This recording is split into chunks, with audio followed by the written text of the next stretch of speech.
Hey guys! Magandang umaga. Welcome back po dito sa Gandara SIU channel for Showbiz Update. Andito na naman nga po akong muli nagbabalik ang nagmamaganda po ninyo kachismosang Kim Pao upang maghatid sa inyo ng latest update and fresh happenings patungkol kay Kim Chiu and Paulo Avellino. And para nga po sa gabing ito, ay umaga pala. Umagang ito ang tatalakayin natin at pag-uusapan na may kinalaman dito po sa performance ni Kimi and Paulo. Lalo na nung kinanta po nila ito pong tulad mo dahil meron pong isang sa gilid na hindi po makatingin-tingin. So ito po ang bawi ng mga Kim Pao fans sa paninira po nila parate kay Kim Chiu. Lalo na yung mga masasakit nilang sinasabi dito kay Kimi. So talunan daw 'di ba si Kim Chiu. So sino daw kaya ang magmumukhang talunan dahil dito? So but before that, sa mga di pa nakasubscribe dito sa ating channel, maaari lamang guys na pindutin po ninyo ang subscribe button at notification bell para mag-i-update at kaya't ma-notify tuwing may bago po tayong chika at balita hinggil po sa Kim Pao.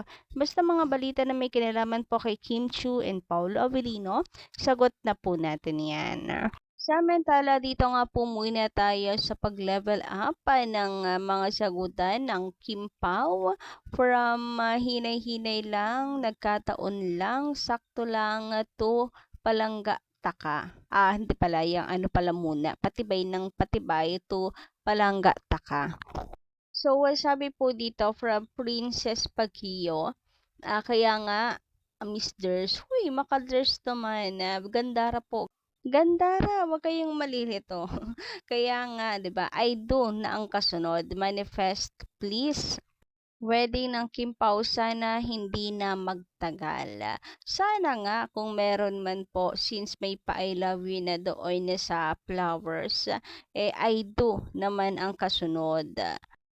Pero ako naman hindi po ako nagkakamali. Okay lang sa akin kahit 5 years from now pa bago po natin marinig ang kasunod na I do ng Kim Pao. Kasi gustuhin man natin talaga, guys, na sana ngayon na, pero hindi po pwede dahil sa dami po nilang projects pa and more projects pa na gagawin. So, manifesting for that hanggang next year after pa po ng movie ng My Love Will Make You Disappear. Looking forward po tayo for next project ng Kim Pao. So, baka hindi po pwede, masyadong hassle, masyadong wrong timing. Kumbaga, ang dami pang mabibigay ng Kim Pao sa industriya. So, hindi natin kasi masasabi na after marriage ay magagawa pa po nila itong mga bagay na to. So, ayun, kaya sabi ko sa inyo kahit 5 years from now ko pa marinig yung Aido, okay lang sa akin. Pero may kanya-kanya naman tayo na na pananaw. May kanya-kanya naman tayong opinyon. So, kayo ba guys? Pero sana kung meron niyang kasunod, ay doon na. Samantala, dumako naman tayo dito sa sinasabi ni Norma Dayag. Sabi niya dito, there's na naman. Grabehan yun, wag naman po kayo malito. Magkaiba naman po kami dalawa. Kambal kung tawag ko sa kanya guys, dahil ang dami nagkakamali sa amin dalawa lagi nang napagkakamalan. Anyway, wala namang problema. Lalo na ako naku-curious bakit gano'n lagi napagkakamalan. Anyway, ito may nabasa ako na vlogs ng isang vlogger ng Punin ay nagkabalikan daw. Ayon sa Punin fans, is this true? Disgusted na naman kami kay Paolo. If that the case, tama lang yung medyo hindi pa umamin si Kim. For some reason, there's paki-investigate mo nga if it is true. Tibay vlogger love them both. So about this Norma Dayaga, since galing yan sa Punin fans, di tama yan para sa kanila. Charot. Kasi sa kanila galing. So, kung ano yung papabor sa kanila, syempre, yun yung sasabihin nila. Maniwala kayo kapag galing na kay Ogie, galing na sa iba pong mga showbiz insider, ganyan. Pero sila-sila lang ang nagsasabi, di ba? So, wala yan. Nanggugulo lamang po ang mga yan. So, ito ba yung pinanghahawakan nila? Ito ba yung dilulo nila? Kaya ganito sila kay Kim Chu na kung saan ay nag-walk out daw at iniwan ni Paulos dahil sa selos ng sweetness ng Eco9.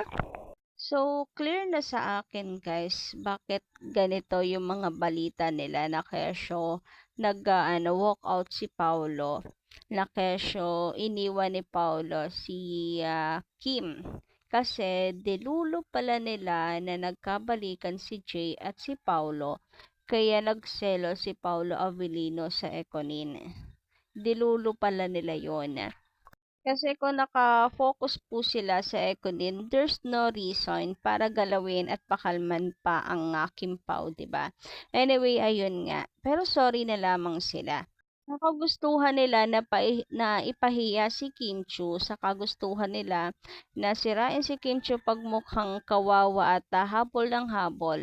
Ito pong kanilang iniidolo ang siyang parang nagmukhang mas kawawa dahil hindi nga po, bukod sa hindi makatingin, ramdam daw po na awkward, yung awkwardness, lalo na po sa video neto.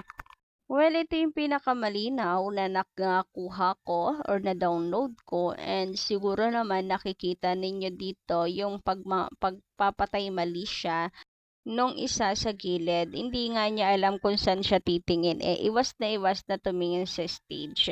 And pero marami ako nababasa na doon sila kay Bestie Jake na nakangiti habang pinapanood ang Kim Pao. Alam mo na happy talaga si Jake sa relationship ng Kim Pao. And isa pa sa nakakatuwa is he is very happy makita kung gaano po karami ang fans ni Paolo Avellino ngayon, yung suporta na natatanggap ng kanyang best friend.